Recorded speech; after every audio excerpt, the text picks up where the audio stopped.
This is the Breaker.news podcast for the week of September 15th, 2024. I'm Bob Mackin, publisher of theBreaker.news and host of the Breaker.news podcast. Welcome to edition number 360. The Breaker is your source for news, opinion, and analysis about British Columbia issues, institutions, and influencers. Later, I'll tell you how you can support The Breaker. On this edition, headlines from the Pacific Rim and the Pacific Northwest. I award a virtual Nanaimo bar to a difference maker. And on the Big Deal feature, David Eby's NDP government has compromised the policing of BC's forests. Former forestry investigator and conservation officer Bryce Casavant joins me to explain what's behind General Order Number 5.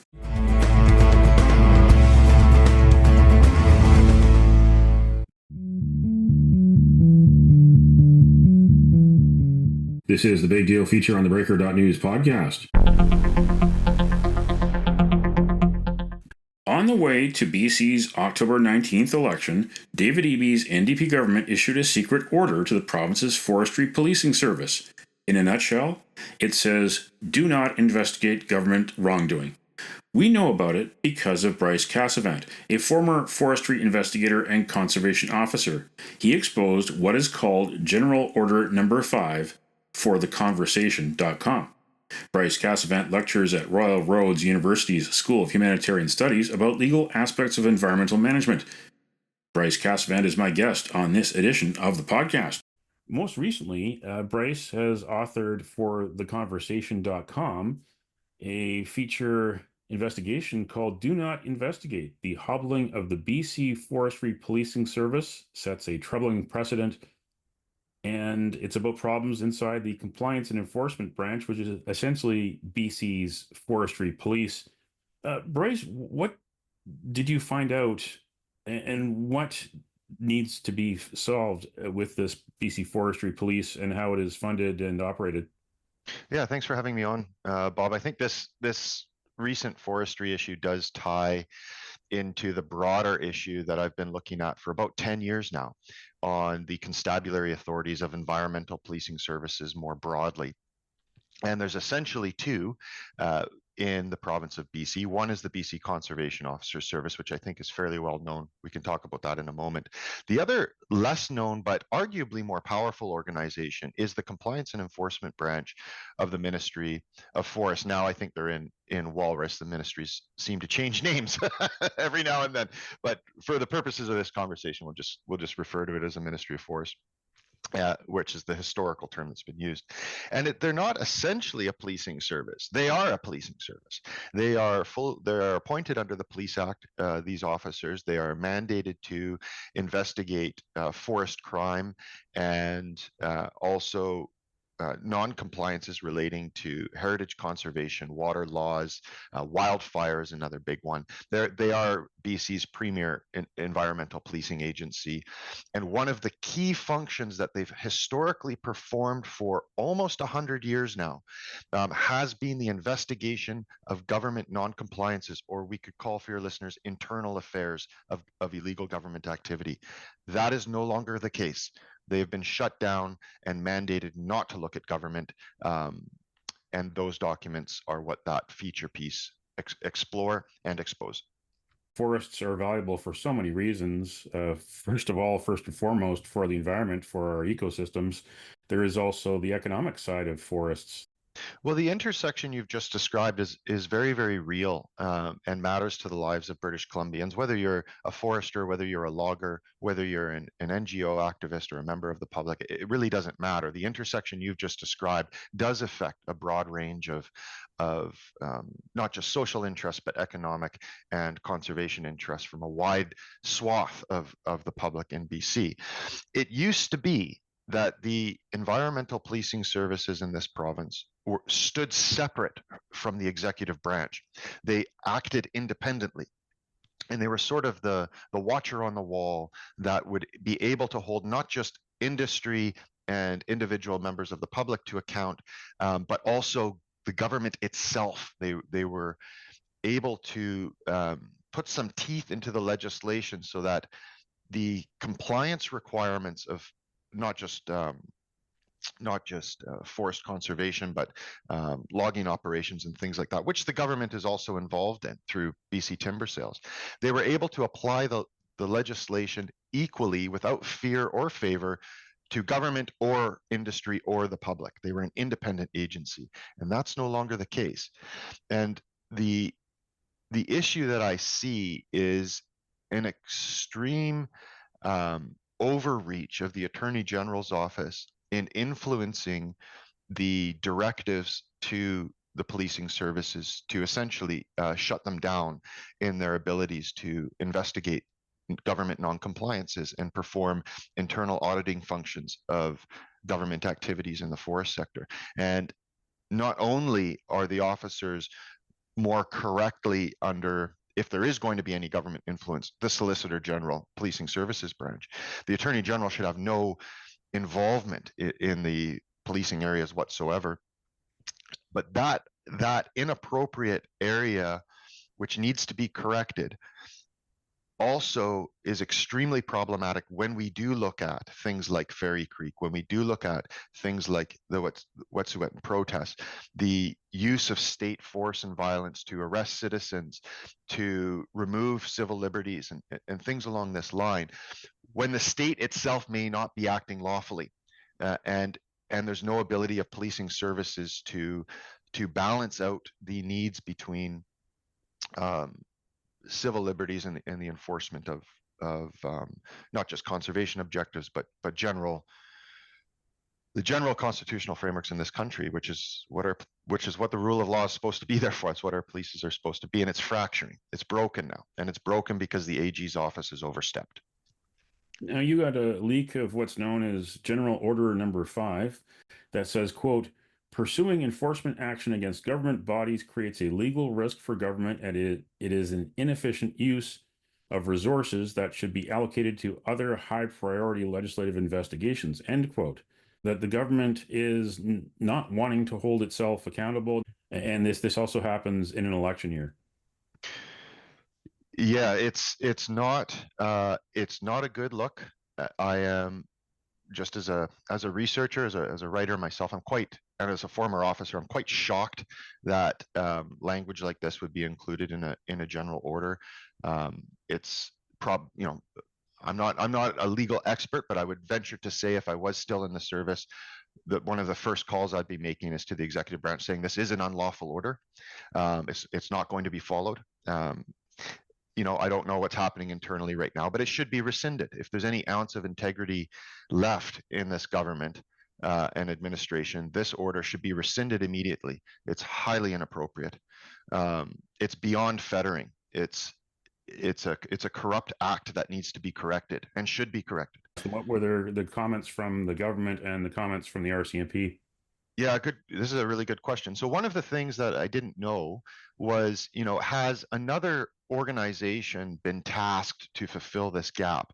Are the provincial services being stood down from looking at government because maybe, I don't know, some have gone over to the RCMP and there's another unit taking over? So I wanted to make sure that the factual thrust of the article was correct, and so I simply called the RCMP division headquarters, and I scheduled up a series of interviews with their media liaison and also their counterparts in Alberta.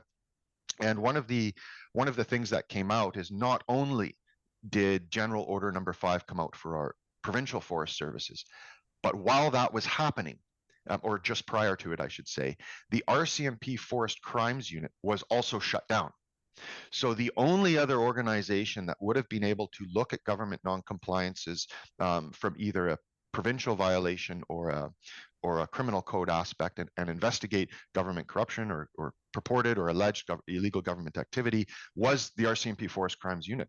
Well, they took care of that one too. They shut that one down first and then curtailed the provincial policing services right on the heels of it within about 18 months of each other. So we've got a system which has been completely co-opted, and its inherent purpose of transparency and independent enforcement of rules and regulations in our forest sector has been completely shattered. Another move the NDP government made, they actually announced it September 9th. Environment Minister George Heyman, who is not running for re-election, but he's still very much involved in the NDP's campaign war room, he announced what he called a, quote, new partnership with the Grizzly Bear Foundation. The government news release says reducing human wildlife conflicts and enhancing well being of grizzly and black bears in BC. Last year, 603 black bears and 23 grizzly bears were killed by conservation officers. The first 6 months of 2024, more than 150 more black bears.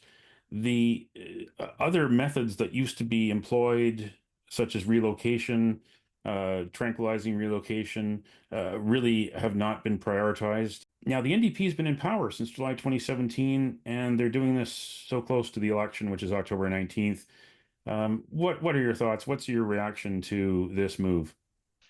Well, this feeds back to my opening comment about the two environmental agencies, policing agencies in British Columbia. One being the Forest Service, which is having its struggles with General Order Number 5, as I've explored, and then the other is the BC Conservation Officer Service, which I've written on now for about 10 years.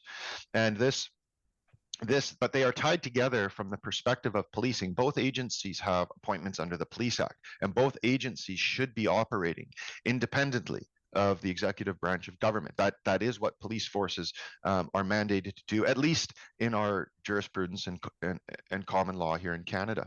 And so, what we're seeing with announcements like this about partner is a continual erosion of the the understanding of what it is to be independent as a constable, as a constabulary service. It's this muddling and meddling of minister's office in constabulary affairs, which is highly inappropriate. And whether you look at General Order Number 5, or whether you look at, and I'm not trying to take anything away from people's desire to do conservation and animal protection and things along this line, and to focus on the um, conflict, community conflict reduction with wildlife and things like that. I'm not trying to take that away, but at the core of the issue is the independence of the constabulary. And at the core of this issue is continually meddling. This particular administration has really got its fingers into the constabulary pie in a way that's not appropriate. And I don't think you would see announcements like, well, first of all, you wouldn't see General Order Number 5 in other jurisdictions, but you also wouldn't see announcements like this. If you read the government news release, it does talk about contracting out oversight and things like this for constabulary services, and this is highly inappropriate. And so we continue to at least I do, beat my head against the wall on some very, very basic concepts of what the constabulary is, of how our rules, our laws, rules, and regulations and public policy is structured in this province to have an independent constabulary and policing services. And it's just not landing. This government just does not care. Do you think, though, that the NDP government should have earlier in its earlier mandate, which started in July 2017, shouldn't it have looked at the human wildlife conflicts and found a scientific way to try to reduce those and try to work with or advise the conservation officer service on new methods instead of waiting until the numbers piled up and public pressure piled up and it became a political football essentially, and then make this announcement like this. It does look like meddling now, but it could have looked like proper evidence-based decision making and consultation earlier on if they'd done it way back in 2017 or 2018. Yes, and I think is not only that, but all the tools and even the legislative tools for that matter to actually address some of these issues do currently exist. They're just not used or enforced. And so we're trying to, in my view, similar to General Order Number 5, is we keep trying to reinvent the wheel when I don't know that that's necessary. I think we do have the ability to work with some of the tools we have. We just don't, and or at least at least not yet. So we'll see where this goes. Mhm. the you know the it is frustrating that Bill 17 did, which I called for very, very heavily, wrote the conservation officer service out of Bill 17. That was despite the recommendations made by the all-party committee that was reviewing the Police Act.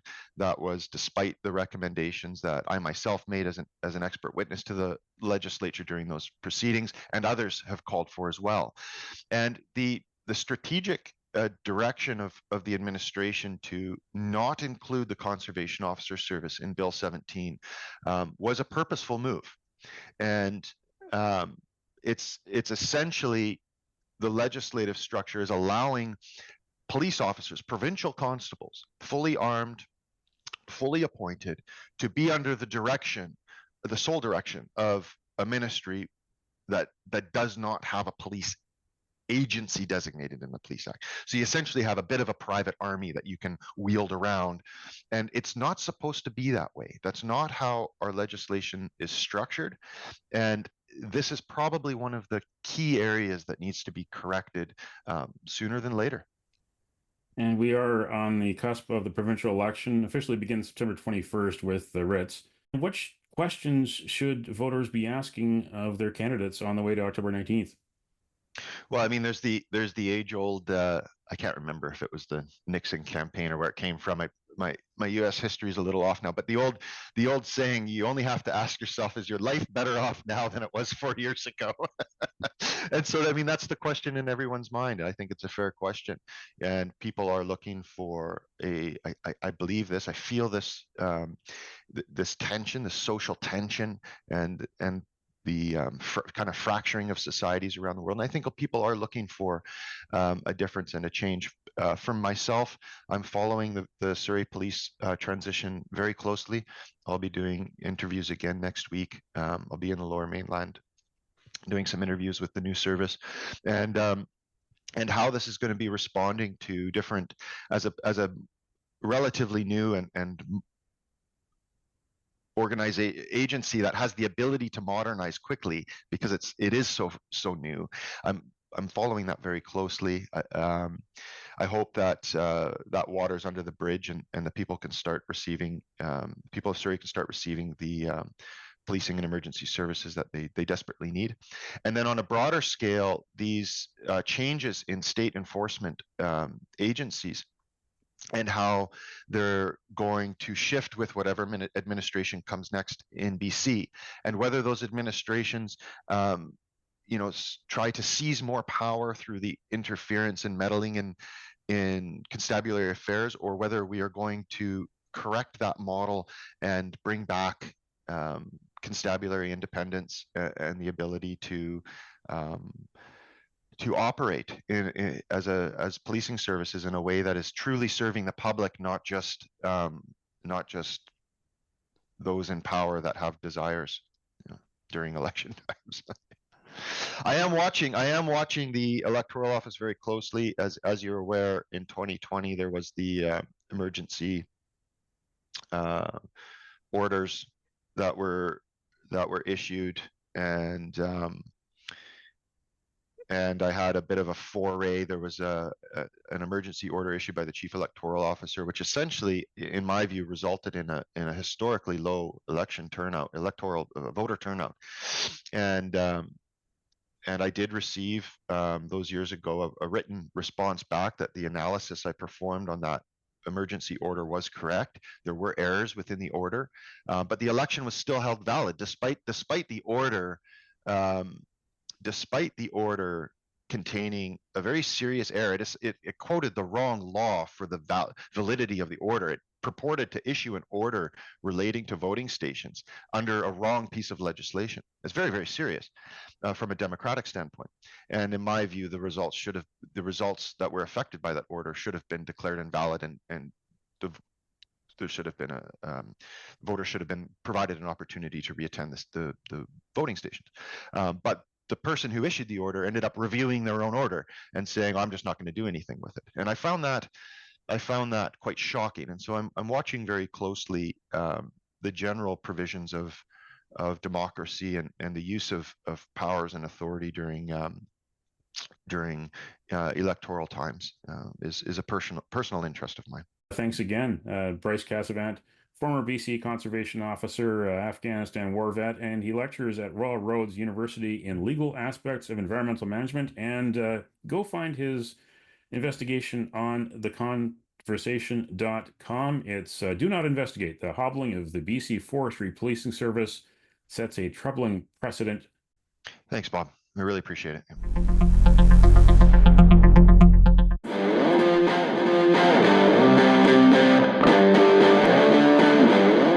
Now it's time on the Breaker.news podcast for Around the Rim. We look at news headlines around the Pacific Rim. In the Taiwan news, pro-Russia hackers crashed Taiwan Stock Exchange website. No Name 05716 also hits Songshan Airport and government offices. The hackers launched cyber attacks on some websites in Taiwan. In a tweet, the group claimed this was because President Lai Ching-te had suggested China, quote, take away Russia's land in the Far East, end quote. In ABC News Australia, Australia sends expert teams to Fiji as Chinese state-backed hackers attack Pacific Islands Forum. The cyber attack, detected in February, was extensive, and the hackers intended to gather information about the operations of the Secretariat, according to sources. Experts say Pacific Island governments are undergoing rapid digital transformations, but cybersecurity measures aren't keeping up. In Kyoto news, Japan ruling party leadership race begins with record 9 candidates. Japan's ruling Liberal Democratic Party is choosing a leader to succeed Fumio Kishida as prime minister. The leadership election on September 27th will be held without the outright influence of intra-party groups at the center of the money scandal. That, and the unusually wide field of candidates, boosts the likelihood that the vote will be split. That's Around the Rim on this edition of the Breaker.news podcast.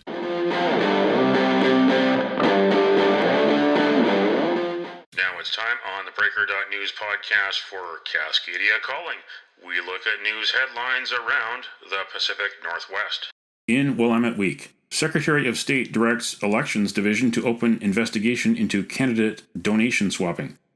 Levon Griffin Valade asked for the investigation 6 days after Willamette Week first reported that candidates had agreed to swap donations.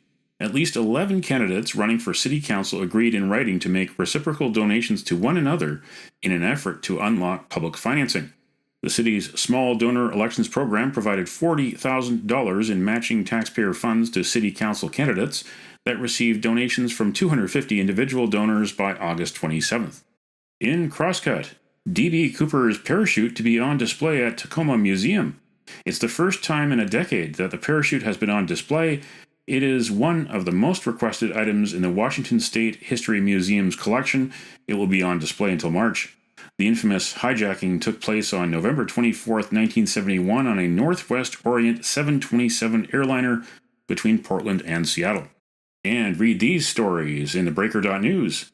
Stanley Park logging budget grows to $18 million after a secret city council meeting. And, despite the power to act, EB lacks political will to get to the bottom of North Shore sewage plant scandal, says Fontaine. Read these stories and more at theBreaker.news. That's Cascadia Calling on this edition of the Breaker.news podcast. Don't matter what color you are, 'cause love will conquer hate, so you won't stand alone, you won't stand alone.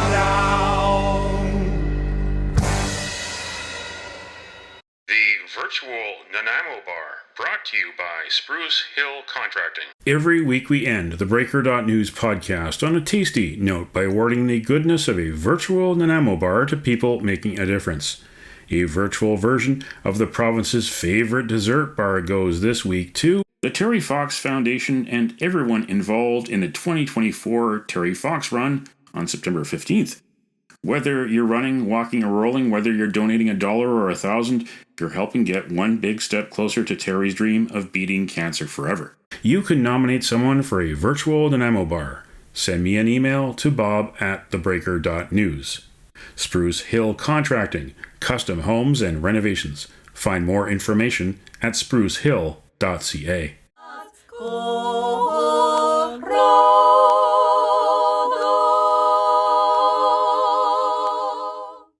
That's it for the Breaker.news podcast for the week of September 15th, 2024. I'm Bob Mackin. Thanks for joining me. Did you know that on the 15th of September in 1971, the crew of the Greenpeace set sail from Vancouver to protest an underground nuclear weapons test in Alaska, and on the 15th of September in 2008, Wall Street's Lehman Brothers filed for bankruptcy protection? Now you know. Send me your feedback, send me your story ideas to Bob at theBreaker.news. Bookmark theBreaker.news. You can also find us at theBreaker.ca. Sign up for the free email newsletter and get updates to your inbox, or follow The Breaker News on X, formerly Twitter, for news as it happens. You can support The Breaker for as little as $2 a month. For more information, go to patreon.com/thebreakernews. That's patreon.com/thebreakernews. Until next week.